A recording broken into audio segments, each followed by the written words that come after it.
Assalamualaikum warahmatullahi wabarakatuh. Ketemu lagi dengan saya Aris Sutrianto. Saya akan berbincang-bincang kembali dengan Mas Andi Leta Setiawan sebagai guru yang saat ini sedang mengikuti diklat kompetensi berkelanjutan, di mana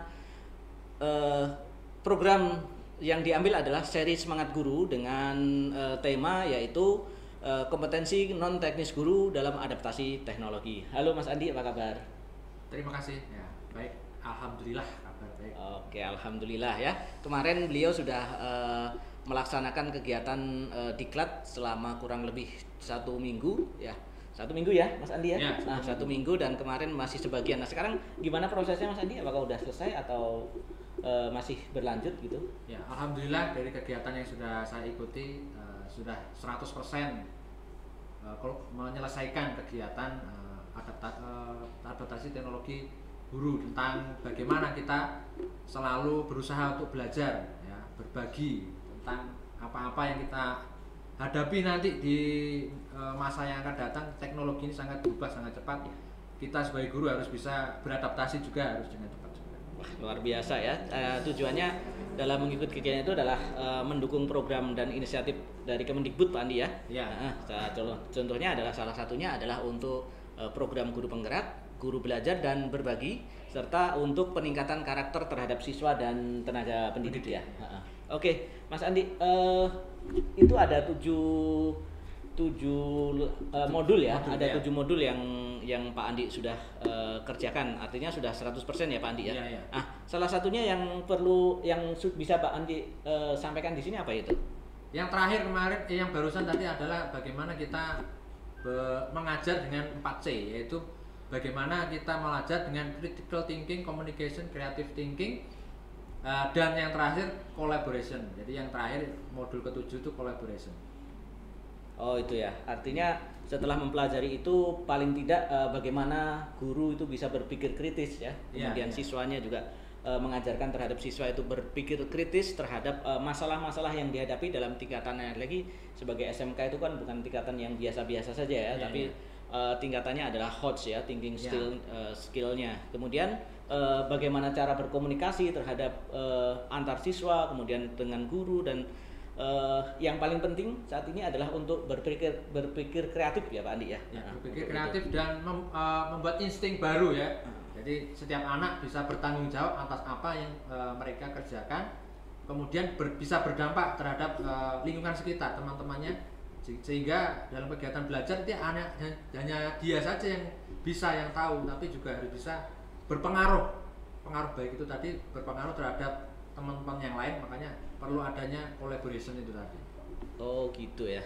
Kemudian untuk jenis pembelajaran seperti apa Pak Andi yang perlu bisa kita ikutin ketika mengikuti pembelajaran non teknis? Jadi dalam kegiatan adaptasi non teknis guru dalam adaptasi lingkungan itu kita harus bisa beradaptasi dalam 2, yaitu yang pertama daring dan luring, yaitu asinkron dan sinkron. Jadi bagaimana kita bisa beradaptasi aplikasikannya sesuai dengan kebutuhan siswa. Jadi kalau kita kebutuhan siswanya hanya belajar mandiri, bisa kita melakukan luring daring ya. Kemudian kalau kita bisa berinteraksi ya harus secara sinkron, tatap muka dengan siswa, sehingga bisa kita menanggapi langsung apa yang dihadapi oleh siswa di kelas, dimanapun kita sudah ada janjian lah, di mana biasanya di kelas. Oke, baiklah. Nah ini kan kebetulan Pak Andi sebagai guru SMK ya. Nah, kemudian kira-kira siapa saja yang boleh mengikuti program guru belajar dan berbagi ini untuk seri Semangat Guru? Untuk seri Semangat Guru ini ada beberapa bagian yang bisa mengikuti. Yang pertama adalah semua jenjang guru yang mulai dari PAUD, TK, SD, SMP, SMA, dan SMK. Kemudian bisa juga pemimpin stakeholdernya yaitu kepala sekolah, bisa juga pengawas sekolah juga mengikuti ya. Jadi umum secara global bisa mengikuti.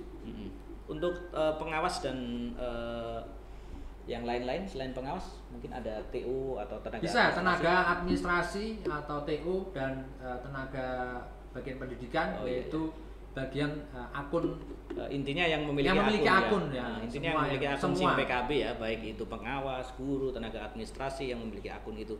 Nah dalam kegiatan tersebut ya, pastinya kan ada tahapan-tahapan yang kita lakukan atau kita jalani pada saat kegiatan pembelajaran tersebut. Nah, tahapan-tahapannya itu apa aja, Pak Andi? Ya, pertama tadi sudah punya akun SIM PKB.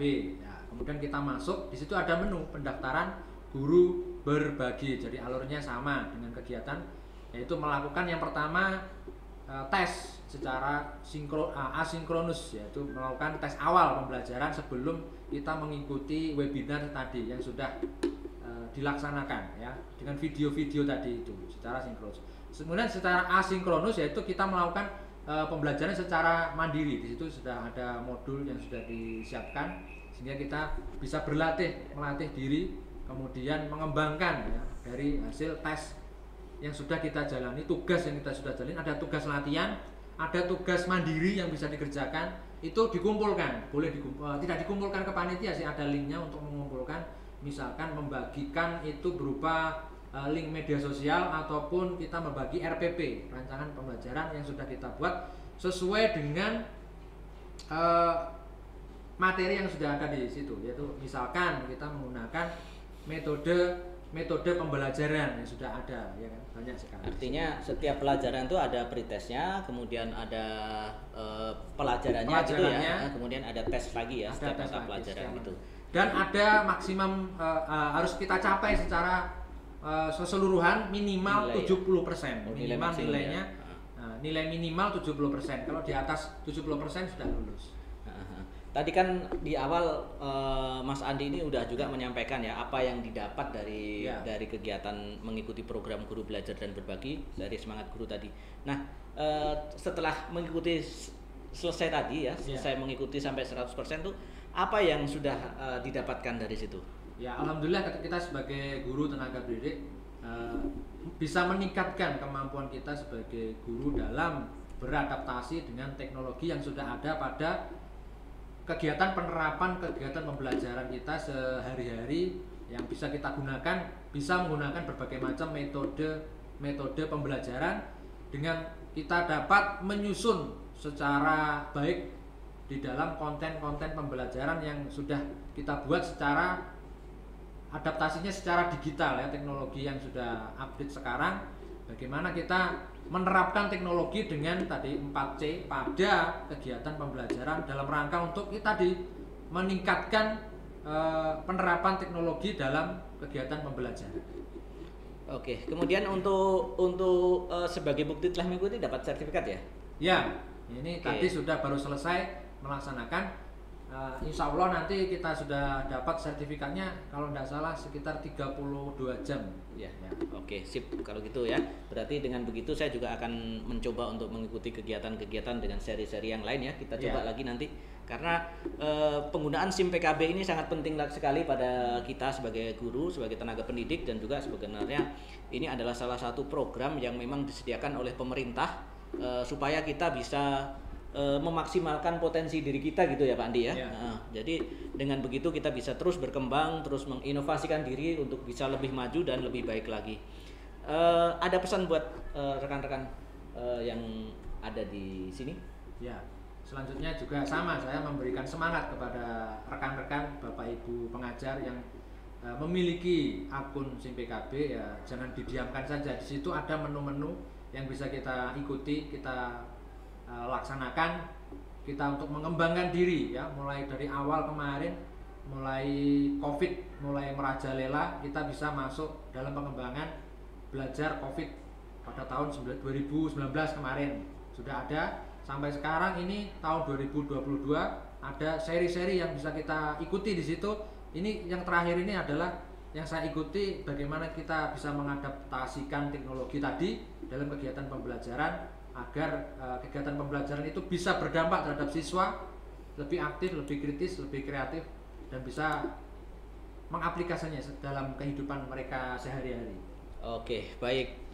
Terima kasih Pak Andi Leta yang telah selalu bergabung dan bekerja sama dengan saya dalam hal penyampaian hasil-hasil dari kegiatan SIM PKB yang beliau lakukan.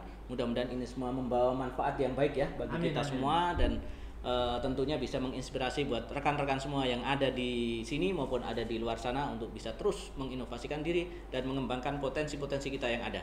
Karena sekarang di zaman sekarang ini mungkin bisa saya tambahkan ya, bahwa tidak perlu kita untuk mencari kelemahan diri kita atau kelemahan orang lain, tapi yang harus kita lakukan adalah bagaimana kita mampu menguasai dan mengetahui kemampuan dan kekuatan yang ada dalam diri kita supaya kita bisa terus berkembang dan terus maju untuk hidup yang lebih baik lagi. Saya akhiri, wassalamualaikum warahmatullahi wabarakatuh. Waalaikumsalam warahmatullahi wabarakatuh.